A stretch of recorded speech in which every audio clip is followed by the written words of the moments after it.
Hello and Happy New Year. I'm Miranda from Marketing for the Uninhibited, and this week's Marketing Monday tip is to help you get organized in the new year. I know that everyone has a lot of goals. Hopefully you've spent some time reflecting on 2018 and planning and goal setting for 2019.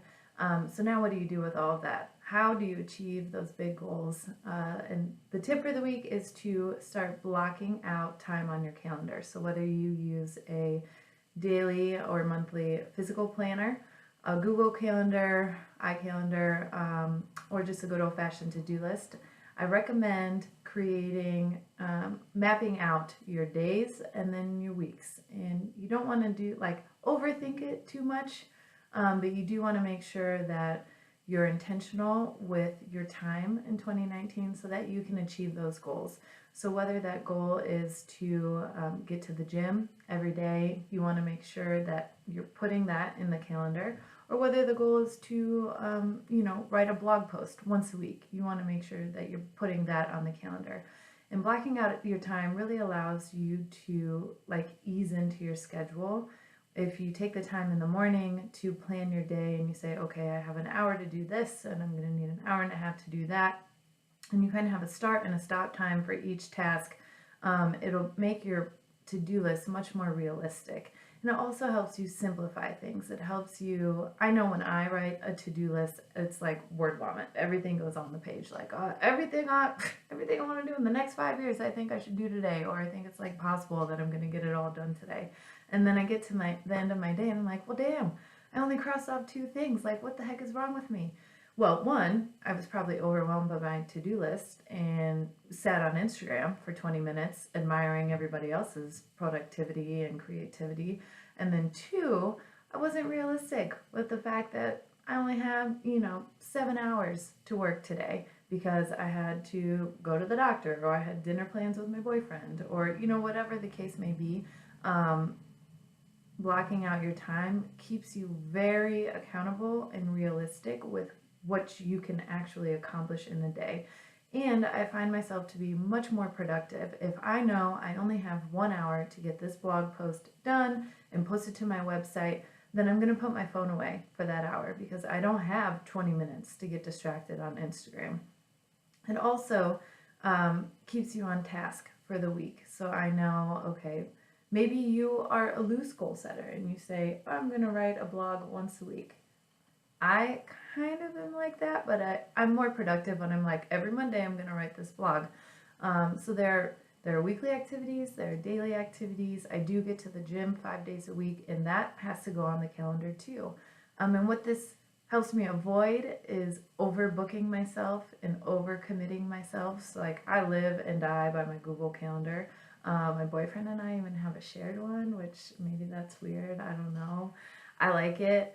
Am I a control freak? Yes. Yes, the answer is yes. But anyway, I also like being organized, and I also like being efficient. And so blocking out the time on the calendar, and I also like achieving my goals. I like looking back on 2018 and be like, hell yeah, I accomplished a lot. And it wasn't because I was just floating through the universe, hoping that I would get these things done. It was because there's some of that, talking to the universe and trusting the universe, but there's a lot of planning and action taking. And what helps me the most is being organized on a day-to-day basis. This also, the point here is to not overplan and to not overthink it either. I literally spend 5 minutes kind of running through what I need to get done on Monday. I do this in the morning after my coffee. I'm like, all right, what do I need to do today? And then I map it out. And it's usually in order of priority, or in order of if I have any other time-sensitive commitments that need to be done.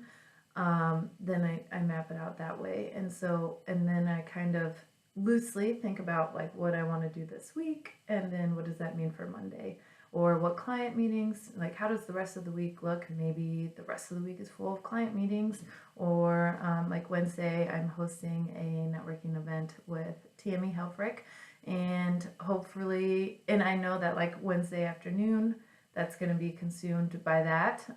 Also podcast days, those are very busy around here, prepping for the guests, making sure the room's set up, making sure I've done my research, and that we have everything we need. And so just kind of understanding the time it's going to take for these things and being realistic with myself, which also means being honest with myself. Like, can I really get to the gym, get a workout in, get home, get showered, eat, and like be out the door in 45 minutes? No, I can't. But have I blocked that amount of time out for those things before?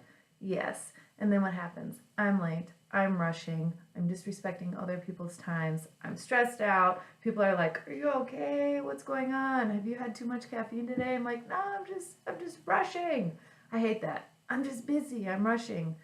I did a lot of that in 2018, which is probably why I was always stressed out in this area, because it was just like, oh, just like holding that stress, and I'm trying to avoid that. So blocking out my time allows me freedom to move within my schedule and my to-do list, and trust that I'm gonna get everything that I need to get done today done. There are always things to do, always things that can be moved to the next day, but it's about making sure those things that are absolutes get done. And for a lot of us, that is, well, especially for me, getting workout in, getting content to my audience, working on my business, working in my business. So mapping it out really helps. I hope you all have a great week, and I'll see you here next Monday. Bye.